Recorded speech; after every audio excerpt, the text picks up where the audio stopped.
Hello everyone and welcome back. In today's class, we're going to be discussing the sternal angle of Lewis. And the sternal angle of Lewis is the palpable transverse ridge that is formed at the junction between the manubrium and the body of sternum. Now, before going to the sternal angle of Lewis proper, it's best that we understand the basic anatomy of the sternum. Now, the sternum, also known as the breastbone, is composed of three parts. It has three parts. We have the manubriosternum, we have the body of the sternum, and the xiphoid process. Now, this manubrium and the body of sternum, they are divided into two, or the junction at which they meet is the sternal angle, and this corresponds to the T4, T5 vertebral level. So once again, this is the sternum, also known as the breastbone, and it is composed of three parts. It has three parts. The first one is the manubriosternum, this part. Then the second part is known as the body. Then the last part is known as the xiphoid process. Now, this sternal angle, there are various events or major events that are very, very important that occur at this sternal angle, which is the junction between the manubrium and the sternum. So let's start with the trachea. And the first event that I'm mentioning is the bifurcation of the trachea. And the trachea bifurcates at the level of the sternal angle, which is the T4 and T5. So if we bring this structure posterior to this, the sternal angle will be somewhere around this side. The sternal angle will be towards around this side. So that means the trachea bifurcates into the right bronchus and the left bronchus at the sternal angle.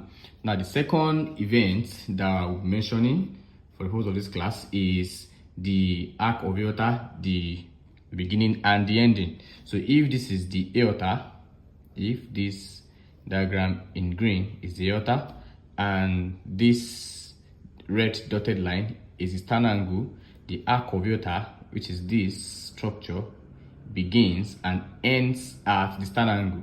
So if this is the aorta, this is the arc of aorta, it begins and also ends at the level of the sternal angle. So the first one is that the trachea divides into the right bronchus and the left bronchus, and also the arc of aorta begins and ends at that point.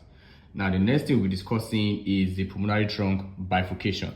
Now, earlier we said that the arc of aorta begins and ends. So if this is still the arc of aorta, this arc of aorta, and this is the pulmonary trunk, the point of bifurcation, that is somewhat towards this line, this red, you can have a red dotted line here if you want to, the imaginary red dotted line, that can be the sternal angle. So that means the pulmonary trunk bifurcates at that junction. So once again, the trachea bifurcates into right and left, the pulmonary trunk also bifurcates, the arc of aorta begins and ends at that junction. Another vital event that occurs at the sternal angle of Lewis is that the azygos vein drains into the superior vena cava. So if this diagram, if this is the superior vena cava and this is the azygos vein drains into the superior vena cava. This is superior vena cava here. The azygos vein drains into the superior vena cava at that sternal angle. So that means sternal angle somewhere around here. You can have an imaginary red dotted line. So the azygos vein drains into the superior vena cava. Another event that we'll be considering in relation to the sternal angle is that the thoracic duct crosses from right side to the left side. So if this is the trachea, as we earlier drew, if this is that sternal angle where it bifurcates, this is the superior vena cava and this is azygos vein draining into it, then this structure labeled in brown is where the thoracic duct that crosses from the right side to the left side. So once again, trachea, superior vena cava, the azygos vein, then this is thoracic duct in brown crossing from the right side to the left side.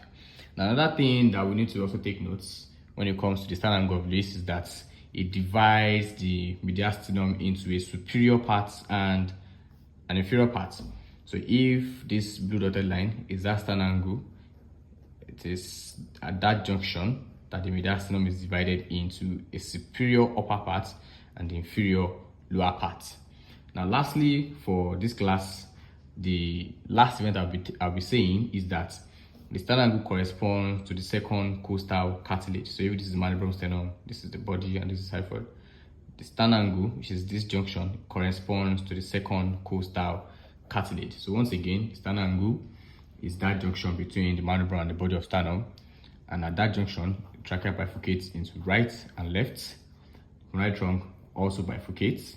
The arc of aorta begins and ends.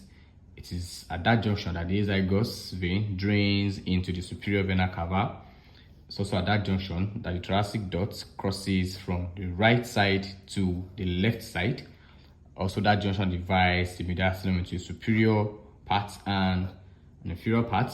And this junction also corresponds to the second costal cartilage.